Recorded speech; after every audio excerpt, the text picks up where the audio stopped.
It wasn't like a hugely popular movie, and I was obsessed with it, of course.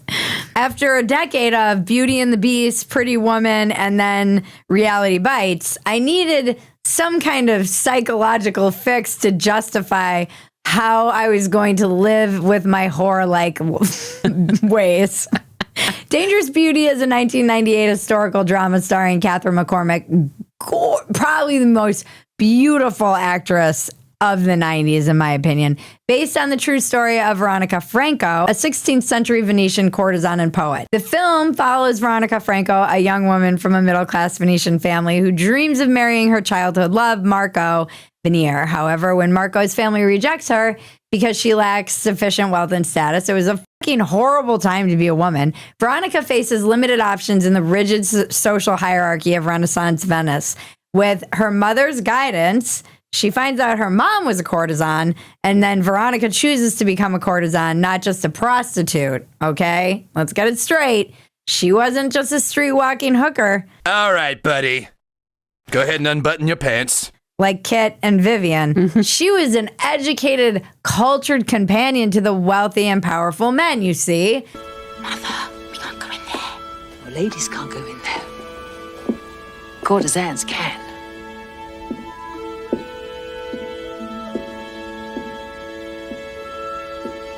And this is true. They did have this function back at this time. They were the women who were allowed in libraries. They received training in literature, music, politics, and the arts. And she transformed herself into one of Venice's most sought after and influential courtesans. And her intelligence, and she's very witty, and she's favored in high society, and she becomes wealthy and independent in a way like very few women of her era could achieve. Ask her what draws her husbands back to her. Again and again.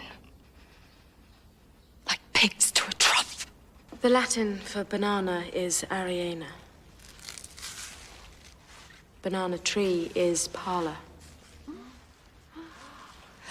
A woman's greatest and most hard-won asset is an education.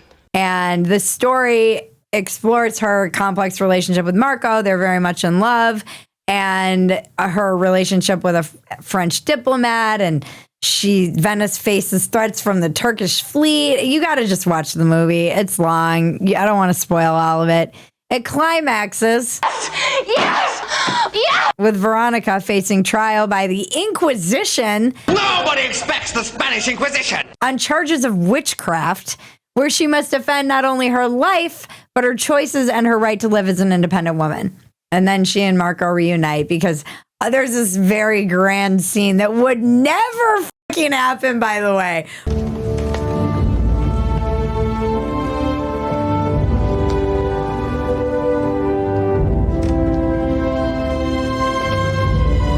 I don't know if all these guys in high society would exactly be standing up to be like, I will vouch for this whore.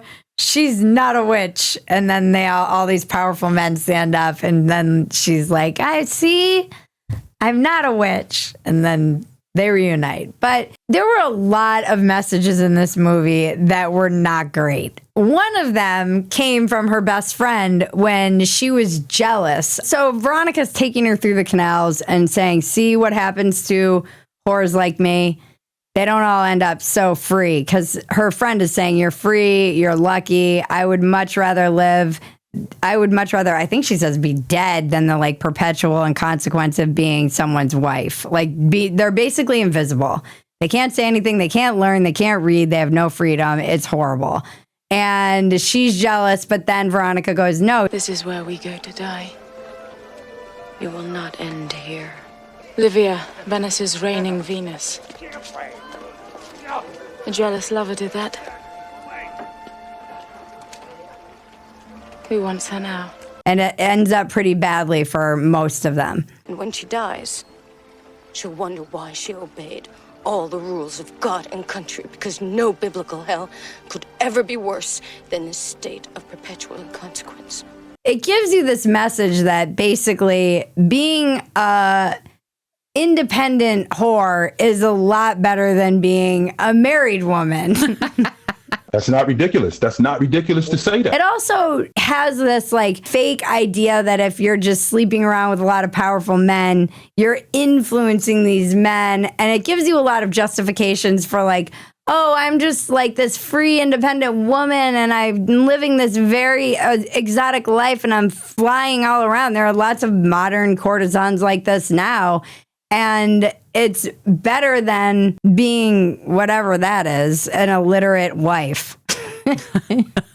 That message is really driven home. Ultimately, she wants to be with them, but they can't be. And they have a long life of just being an affair because men could just openly have affairs back then. These 3 movies taught me to be they taught me a lot of lessons. If you've ever read or watched my I Regret Being a Slut piece, a lot of the messaging that I got during the 90s is very much, this is it. Like, you can just sleep your way to being this empowered slut and there will be no consequences for it. And in fact, that's actually more elevated than that boring old suburban mom. You know, it's like, oh, that simple woman who sold out and had kids and a family. It's much more interesting to be the adventurer with the exotic kind of husband and being able to be a woman of culture who goes to the opera and has a guy who flies her around than to be a simple woman who wants simple things and maybe only sleeps with 1 or 2 people in her lifetime, or 7, I think, is the average. And there was a lot of this in the 90s. It's truly endless, actually. It did cultivate this feeling of like, I got this. I'm going to be fine. And at the end of the day, it left me feeling empty. I don't regret all of my shenanigans. Some of them were fun.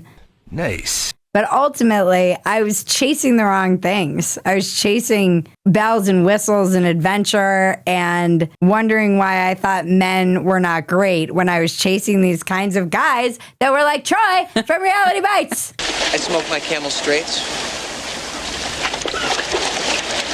and I ride my own melt.